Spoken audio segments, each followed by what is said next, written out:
नमस्कार, आप देख रहे हैं मिथिलांचल न्यूज़ 21 में। आपका अपना उदित कुमार और आही स्थान से आज करुणा पहुंचेगी परिक्रमा यात्रा। स्थानीय लोगों में उल्लास मधुबनी। मिथिला धाम मध्यमा परिक्रमा मधुबनी। मिथिला धाम मध्यमा परिक्रमा यात्रा सोमवार को पूर्ण भारतीय क्षेत्र में प्रवेश करेगा।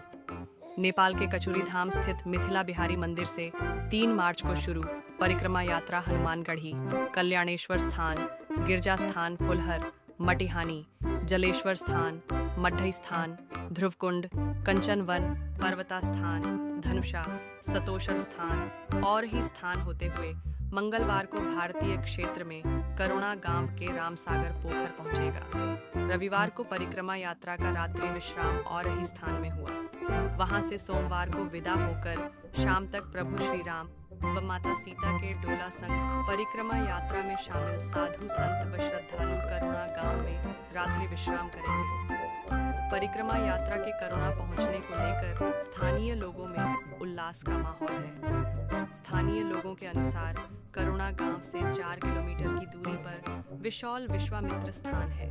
त्रेता युग में जनक दरबार जाने से पूर्व अपने गुरु महर्षि विश्वामित्र व अनुज लक्ष्मण के साथ प्रभु श्री राम ने यहाँ कुछ दिन विश्राम किया था। इस दौरान महर्षि आश्रम के पोखरा में स्थान करते थे और प्रभु श्री राम अपने भाई लक्ष्मण के साथ करुणा गांव के रामसागर पोखरा में स्नान करने जाते थे। तभी से ही इस पोखरा को रामसागर पोखरा के नाम से जाना जाता है। इस पोखरा के एक तरफ हरिहर बाबा का स्थान और दूसरी ओर विद्यालय है, जहां श्रद्धालु विश्राम करेंगे। करुणा गांव के इस नाम को भी प्रभु श्री राम व माता जानकी के विवाहोत्सव से भी जोड़ा जाता है।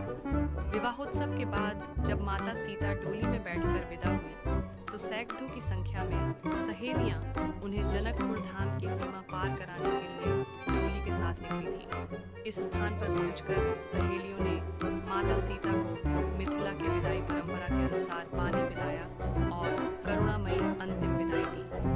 तभी से इस गांव को करुणा के नाम से जाना जाता है। परिक्रमा यात्रा के दौरान एक दिन प्रभु श्री राम व माता सीता का डोला यहाँ विश्राम करेगा।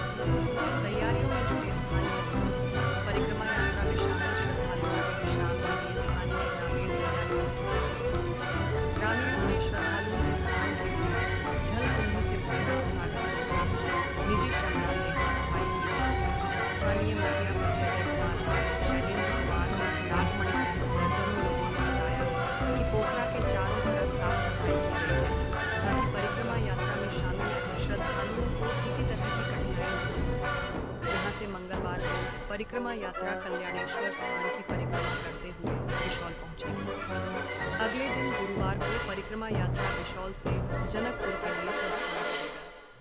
शुक्रवार को जनकपुर में ही परिक्रमा यात्रा का समापन होगा। मिथिलांचल न्यूज़ के साथ बने रहें। खबर अच्छा लगा हो लाइक कमेंट शेयर करें। धन्यवाद।